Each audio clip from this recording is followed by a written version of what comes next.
Welcome to IELTS Boost, the podcast designed to help you master the skills you need for test day success. I'm your host, Alec, an IELTS instructor. And I'm Melody. It's great to be with you all. So, Alec, today's topic is a little unusual.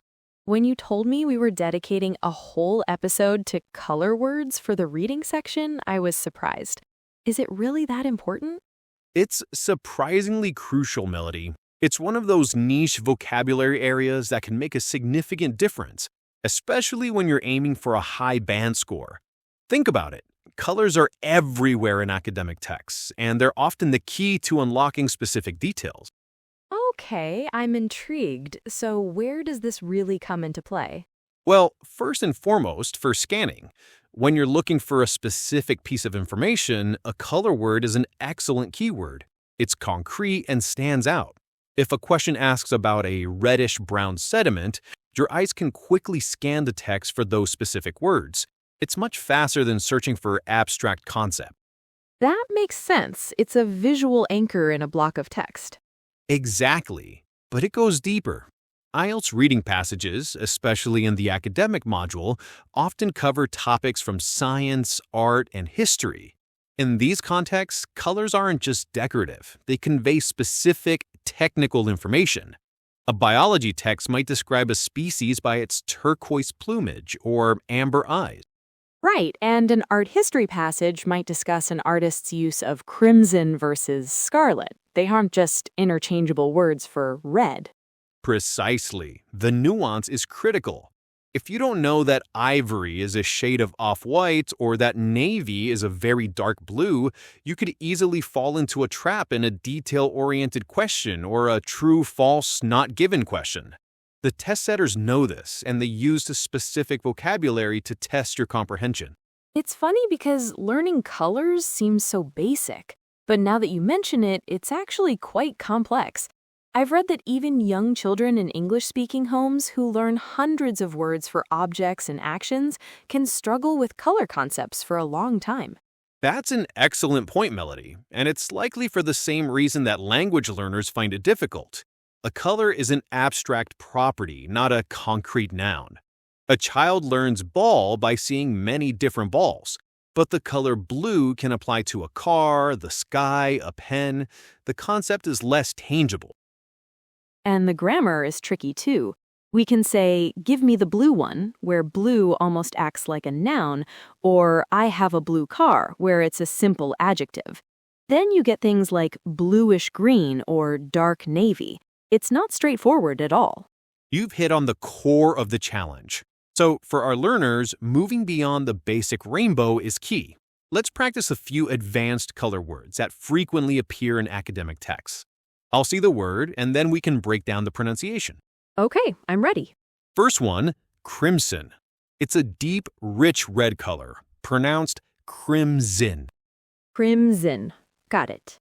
Next, scarlet. This is a brilliant, bright red, often with a hint of orange, pronounced scarlet. Scarlet. Okay, so crimson is deep red, scarlet is bright red. Excellent. How about this one? Turquoise, a greenish-blue color, pronounced turquoise. Turquoise. That's a beautiful color. Indeed. Let's do three more. Navy, a very dark blue, navy. Ivory, a creamy off-white, like elephant tusks, ivory.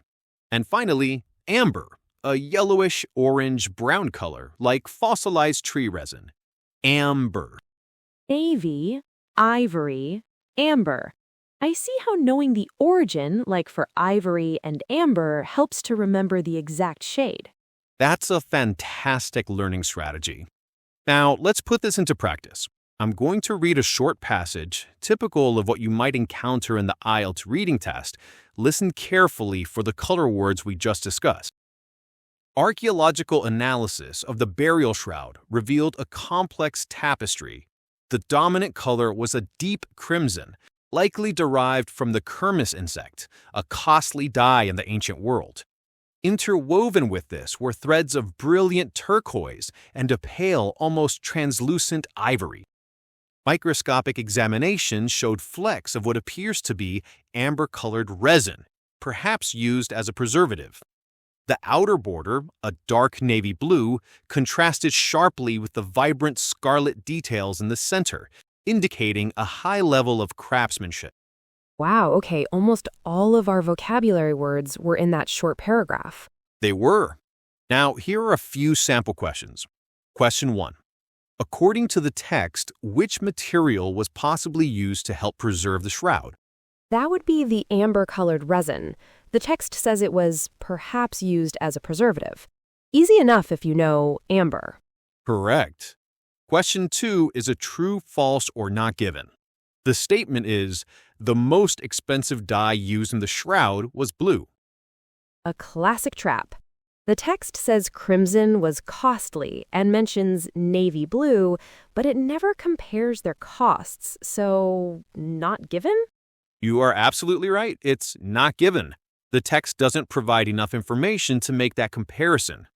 Last one, a multiple choice. The censor of the shroud was decorated with details of what color? A, turquoise, B, ivory, C, navy, or D, scarlet?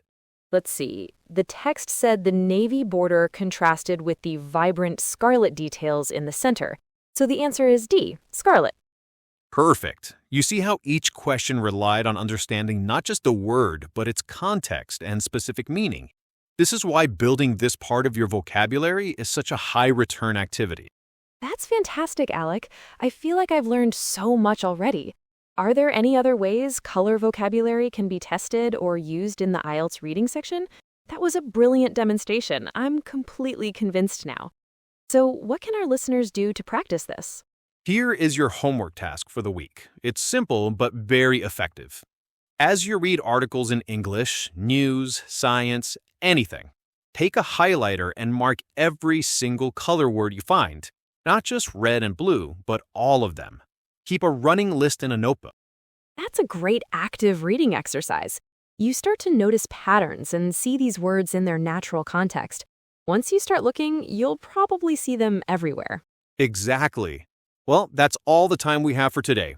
Thank you for joining us on IELTS Boost. Practice your colors, and we'll be back next week to tackle cohesion and coherence in the Writing Task 2 essay. Happy studying, everyone. Bye for now.